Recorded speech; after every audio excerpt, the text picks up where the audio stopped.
8월 13일 금요일 새벽 예배 본문의 말씀은 사무엘하 16장 1절로 14절까지 말씀이 되겠습니다. 사무엘하 16장 1절로 14절까지 말씀을 통해서 금요일에 주시는 하나님의 은혜를 함께 나누도록 하겠습니다.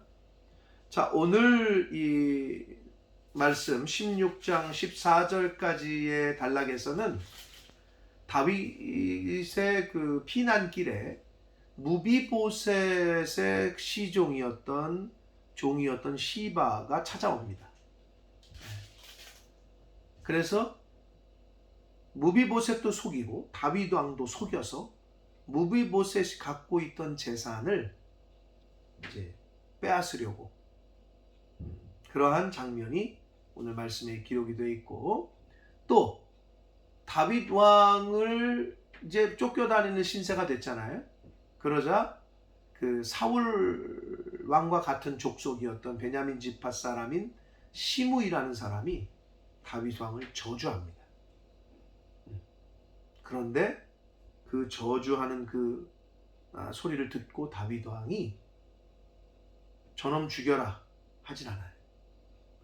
뜻밖의 반응을 보이는데, 오늘 이 말씀 속에서 다윗이 어떤 반응을 보였고 그것이 우리에게, 저와 여러분에게 어떤 교훈을 주는지 오늘 말씀을 통해서 함께 교훈을 받도록 하겠습니다. 자, 1절부터 봅니다.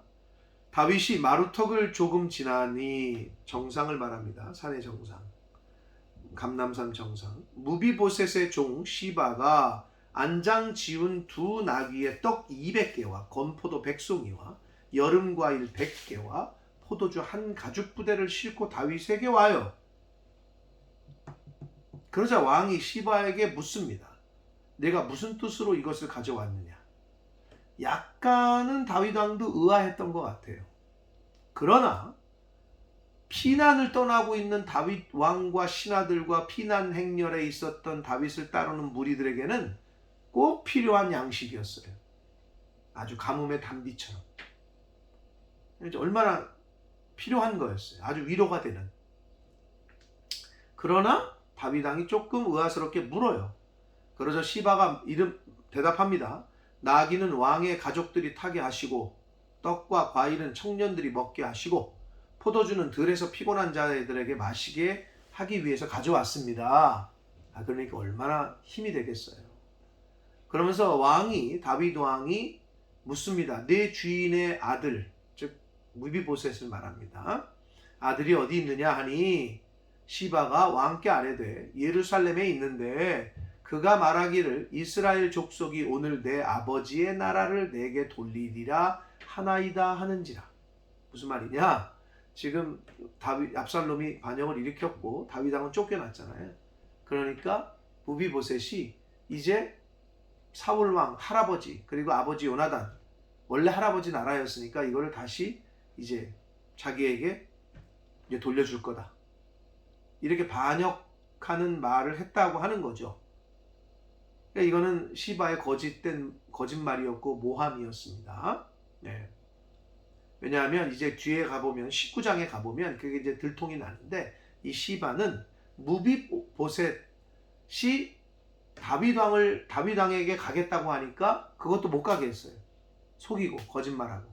그리고 다윗 왕에게 와서는 무비보셋이 반란에 동참한 것처럼 또 거짓말을 했어요. 그렇게 한 이유는 단 하나, 무비보셋이 갖고 있던 모든 재산을 자기가 갖고 싶었던 거예요. 자, 그런데 중요한 건 이렇게 얘기를 듣고 나서 다윗 왕이 그럴 리가, 요나단의 아들 무비보셋이 그럴 리가 없는데, 알아보든지 물론 이제 피난 때니까 정신이 없었을 수도 있겠죠. 그런데 역시 다윗이 경솔하게 판단을 해서 말을 합니다. 4절 봅니다. 왕이 시바에게 이르되 무비보셋에게 있는 것이 다 내 것이 됐다. 다 네가 가져라. 시바가 이르되 내가 절하옴 감사합니다. 내 주 왕이여, 내가 왕 앞에서 은혜를 입게 하옵소서. 한마디로 이 시바가 모든 재산 자기 뜻대로 이제 갖게 돼요. 다윗 왕이 경솔했습니다. 여기서 또 성급한 판단을 하고 맙니다. 그러나 후에 이제 다 그게 들통이 나서 이제 무비보셋이 다시 그러지 않았다는 거가 이제 19장에 가보면 이제 다 발각이 되게 됩니다. 자, 4절까지가 이제 시바에 대한 이야기였고, 다윗과 시므이라는 인물에 대한 이야기가 또 5절부터 이제 14절까지 기록이 되어 있는데, 자, 5절부터 봅니다. 다윗 왕이 바후림의 이름에, 거기 바후림이라는 동네의 이름에 거기서 사울의 친족 한 사람이 나오니 게라의 아들이요 이름은 시므이라. 그가 나오면서 계속하여 저주하고 누구를? 다윗 왕을. 뭐 옛날 같으면 택도 없는 얘기인데 지금 나라가 바뀌었잖아요. 그러니까 정세가 쿠데타가 일어났고 다윗 왕은 쫓겨나고 있고, 그런 상황에서 이 사울의 친척인 시므이가 다윗을 지나가는 걸 보고 계속 저주를 하는 거예요. 6절, 또 다윗과 다윗 왕의 모든 신하들을 향하여 돌을 던지니 그때 모든 백성과 용사들은 다 왕의 좌우에 있었다. 7절, 시므이가 저주하는 가운데 이와 같이 말을 했는데 뭐라고 말했느냐? 피를 흘린 자여, 사악한 자여, 가거라 가거라. 사울의 족속의 모든 피를 여호와께서 내게로 돌리셨도다. 그를 이어서 내가 왕이 되었으나 여호와께서 나라를 내 아들 압살롬의 손에 넘기셨도다. 보라, 너는 피를 흘린 자이므로 화를 자초하였느니라 하는지라. 그러니까 사울 왕이 죽은 것도, 요나단이 죽은 것도, 사울 왕의 나라가 망한 것도 다 너 때문이다 이거죠. 근데 이 시므이는, 시므인의 이 말은 잘못된 거였고, 시므인의 견해는 굉장히 세상적이고 육신적인 눈으로만 보는 견해였다는 거죠. 다윗이 사울을 죽인 것도 아니고 요나단도 마찬가지고. 그런데 또 지금 물론 피난을 가고 있지만 하나님께서 함께하고 계시다는 것을 시므이는 그런 거를 바라볼 영적인 눈이 없었고, 그냥 지금 당장 피난민으로 전락한 다윗 왕을 보고 저주를 퍼붓고 있는 거예요. 그러나 이 시므이가 얼마나 어리석었는지 곧 이제 몇 장 뒤에 가보면 알게 되는데, 그 19장에 가보면 다시 다윗 왕이 예루살렘으로 이제 다 압살롬이 죽고 이제 황궁할 때에 시므이가 나와서, 여기서는 지금 막 저주하고 퍼붓잖아요. 그 19장에서는 저 좀 살려주십시오. 제가 옛날에 했던 말은 잊어주시고 저 좀 살려주십시오. 아주 비굴하게 목숨을 구걸합니다. 그러자 다윗이 또 살려줘요. 통 크게. 그러나 시므이는 결국 훗날 솔로몬 왕에 의해서 죽음합니다. 죽임을 당합니다. 이게 바로 악한 자, 이웃을 저주하는 자의 마지막입니다. 자, 9절 봅니다. 그러자 그 말을 듣던, 중간에 군대들도 있고 장군들이 있잖아요. 수루아의 아들 아비새, 다윗 왕의 조카 아비새가 왕께 여짜오되 이 죽은 개가 어찌 내 주 왕을 저주하리이까? 저 죽은 개만도 못한 저놈을 가만두십니까? 청하건대 내가 건너가서 그의 머리를 베게 하소서. 저거 그냥 머리를 당장 잘라서 죽이게 허락해 주십시오 라고 말합니다. 그러자 왕이 말합니다. 수루야의 아들들아, 내가 너희와 무슨 상관이 있느냐? 무슨 말이냐? 저가 지금 욕하는 건 난데, 욕먹는 대상은, 저주하는 대상은 난데 너희들이 왜 그러냐 이 말입니다. 그러면서 그가 저주하는 것은 여호와께서 그에게 다윗을 저주하라 하심이니 내가 어찌 그리하였느냐 할 자가 누구겠느냐?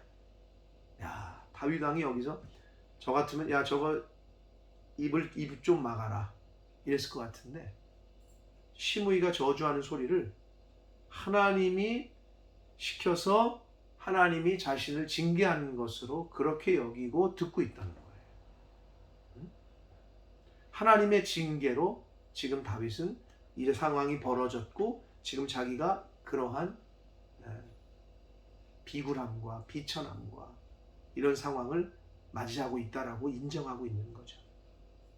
11절 봅니다. 또 다윗이 아비새와 모든 신하들에게 이르되 내 몸에서 난 아들도 내 생명을 해하리 하거든 하물며 이 베냐민 사람이겠느냐. 여호와께서 그에게 명령하신 것이니 그가 저주하게 버려두라. 그냥 내버려둬라 라고 말합니다. 이게 바로 다윗의 겸손함, 하나님의 주권을 인정하고 하나님의 징계를 겸허히 받아들이겠다라는 다윗의 그런 의지가 나타나 있습니다. 12절 봅니다. 혹시 여호와께서 나의 원통함을 감찰하시리니 오늘 그 저주 때문에 여호와께서 선으로 내게 갚아 주시리라 하고 라고 다윗이 말했다는 건데, 이게 무슨 말이냐면 저렇게 저주를 내가 오늘 받더라도 오히려 자신에게 그 선한 유익을 가져다 줄 것이라는 그 저주를 바꿔서 하나님께서 나에게 선한 유익을 가져다 줄 것이라는 그러한 믿음이 있었던 거예요, 다윗은. 그래서 아비새처럼 당장 저거 죽여라 이렇게 경솔한 행동을 하지 않고 악을 선으로 대하고 있어요. 지금 다윗은 악하게 하는 거를 선으로 대하고 있다. 저쪽에서 나에게 악을 줬는데 나는 지금 그 사람에게 선을 주고 있는 거죠. 13절 봅니다. 다윗과 그의 추종자들이 길을 갈 때 시므이는 산비탈로 따라가면서 저주하고 그를 향하여 돌을 던지며 먼지를 날렸다. 계속 쫓아오면서 그냥 저주하면서 돌 던지고 했다는 거예요. 14절 왕과 그와 함께 있는 백성들이 다 피곤하여 한 곳에 이르러 거기서 쉬었다라고 말씀합니다. 사랑하는 성도 여러분, 오늘 다윗과 시바 그리고 다윗과 시므이 이 두 사람의 인물이 대조돼서 나오는데, 이 시바라는 이 무비보셋의 여종은 자신이 그 재물에 욕심이 있어서 자신의 주인인 무비보셋도 속이고 왕도 속이는 그러한 행동을 했습니다. 오늘날 우리도 물질에 욕심이 생기면 부모도 속일 수 있고, 미혹의 물질의 그 영의 잘못된 그 물질을 돈을 사랑하는 것이 일만하게 뿌리라 하셨는데, 돈을 사랑하게 되면 거기에 눈이 뒤집히면 부모가 아니라 주인이 아니라 교회도 속이고 하나님도 속일 수 있다. 물론 하나님은 속지 않으시지. 그런데 그러한 어리석은 행동들을 한단 말이에요. 이 시바처럼. 저와 여러분은 물질뿐만 아니라 모든 것이 주께로부터 왔고 모든 것이 하나님의 은혜임을 늘 잊지 말고, 내게 아니야.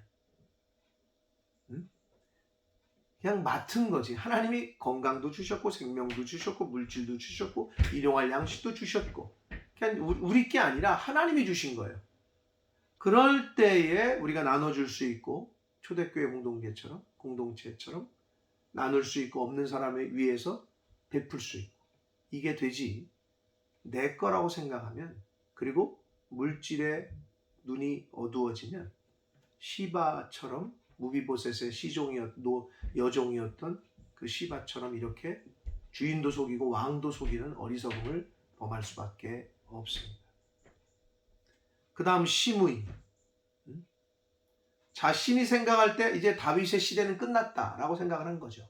다윗이 피난가니까. 그러나 시므이는 영적인 눈이 없었어요.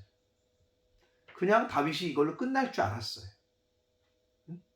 그러자 어리석게 다윗 왕을 저주하고 욕을 하고 저주를 퍼붓습니다. 그러나 하나님께서는 다윗을 다시 복귀시키셨죠.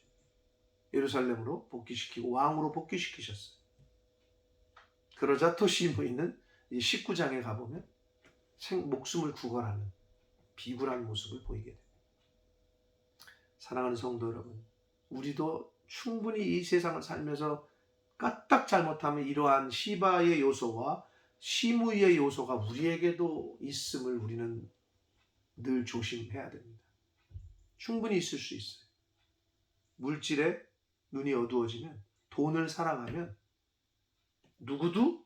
누구에게든 거짓말을 할 수가 있어요. 우리도 시므이처럼 이웃을 저주하고 이웃을 사랑하는 게 아니라 이웃을 저주하고, 좋을 때는 고개 숙이다가 저 사람의 형편이 안 좋을 때는 돌 던지고 욕하는 아주 전형적인 비굴한 모습. 우리에게도 이런 요소가 있나를 늘 살펴야 됩니다. 그런 요소는 뿌리 뽑고 버릴 수 있도록. 악으로 대하는 사람이 있더라도 우리는 선으로 대할 수 있도록. 악을 선으로 대할 때 하나님께서는 바로 그 사람에게 은혜를 주시고 그 사람의 삶에 풍성함을 더해 주실 줄 믿습니다. 이웃을 향한 축복과 저주는 결국 자기 자신의 품으로 돌아오게 됩니다. 내가 이웃을 축복하면 나에게 축복이 돌아오고, 내가 이웃에게 저주를 퍼부으면 그 저주가 또 나에게 돌아온다. 이거를 늘 명심해야 됩니다. 사랑하는 성도 여러분, 하나님 사랑, 이웃 사랑, 이것이 율법의 완성이고 마침임을 늘 잊지 않는, 예수님의 그 말씀을 늘 잊지 않는 저와 여러분 되시길 축복합니다. 시바의 요소 나에게 있나 늘 살피시고, 시므이의 이러한 어리석은 요소가 혹시 나에게는 있지 않나 살피셔서 우리는 하나님 앞에서 정직하게, 돈을 사랑하는 것이 아니라 돈을 하나님께서 맡기셨으면 그걸 잘 사용할 수 있도록 다스릴 수 있는 그런 실력을 갖춰야 돼요. 이웃을 힘이 있는 이웃과 힘이 없는 이웃, 없을 때를 구분해 가면서 비굴하게 했다가 가깝게 했다가 뭐 좋게 대했다가 저주했다가 깔봤다가 이러는 게 아니라, 그 사람의 형편과 사정이 어떻든 사랑하는 마음으로, 진정한 마음으로, 진심으로 대하고 늘 품어주고, 아무리 악으로 대해도 선으로 대할 수 있는 그러한 저와 여러분의 이 땅에서의 삶이 되어야 할 줄 믿습니다. 어제도 말씀드렸어요. 다윗 왕의 한 사람의 범죄 때문에 온 백성과 신하들이 지금 무슨 고생이냐고. 여기서도 14절 마지막 절에 왕과 그와 함께 있는 백성들 피곤하여 한 곳에 이르러 쉬었다. 지금 피난길을 가고 있는데 사실 다윗 한 사람 때문에 지금 이 모든 사람이 다 지금 고통당하고 고난당하고 있는 거 아니에요? 나 하나쯤이야 하는 개인주의와 이기주의는 다른 사람들까지도, 많은 사람들을 고통스럽게 할 수 있다는 거. 성경은 계속해서 보여주죠. 아담 한 사람 때문에 온 인류가 원죄를 갖고 죄성을 갖고 태어나게 됐고, 여기서도 다윗 한 사람 때문에 신하들과 백성들이 이 고통을 당하고 있고, 여호수아 7장에 보면 아주 대표적인 사건이 있죠. 아이성을 점령했을 때 그 아간의 범죄 때문에, 아이성 전투에서 아간의 범죄 때문에 실패하잖아요. 첫 번째, 아간 한 사람 때문에. 사랑하는 성도 여러분, 나 하나쯤이야 하는 생각 그건 버리시고, 내가 먼저 하나님 앞에서 의로운 사람, 내가 먼저 하나님 앞에서 거룩한 사람으로 공동체에게 유익을 줄 수 있는 사람으로 그렇게 세워질 수 있도록 노력하고 애쓰는 그러한 신앙생활을 하시는 저와 여러분이 되시기를 예수 그리스도 이름으로 축복합니다. 기도하겠습니다. 살아계신 하나님 아버지, 감사합니다.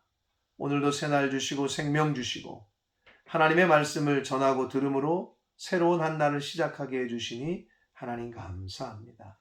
아버지 하나님, 오늘 말씀을 통하여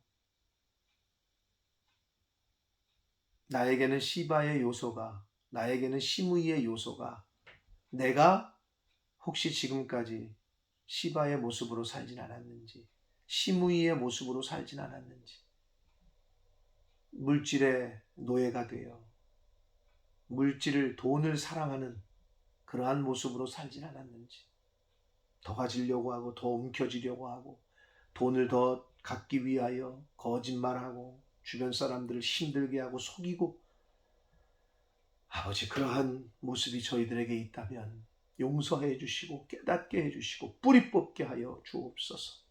또 힘 있는 이웃에게는 굽신거리고 힘없는 이웃은 깔보고 멸시하고, 주여, 시므이의 모습은 혹시 나에겐 있지 않는지, 아버지, 이 세상을 바라볼 때 육신의 눈으로만 바라보는 어리석은 자 되지 말게 하시고 영적인 눈으로 이 세상을 바라볼 수 있는 지혜와 능력을 갖는 저희들 되게 하여 주옵소서. 또한 아담 한 사람 때문에, 다윗 한 사람 때문에, 아가는 이라는 사람 한 사람 때문에 모든 공동체가, 전 인류가 그렇게 어려운 고통스러운 그러한 일을 당할 수 있다는 걸 깨닫게 하셔서 나 하나쯤이야 하는 개인주의와 이기주의는 버리게 하시고 철저하게 나부터가 하나님 앞에서 거룩하게, 의롭게, 정직하게 그렇게 살아갈 수 있도록, 그러한 하루하루의 삶을 살도록 주여 은혜 내려 주옵소서. 예수 그리스도 이름으로 축복하며 기도 올리옵나이다. 아멘.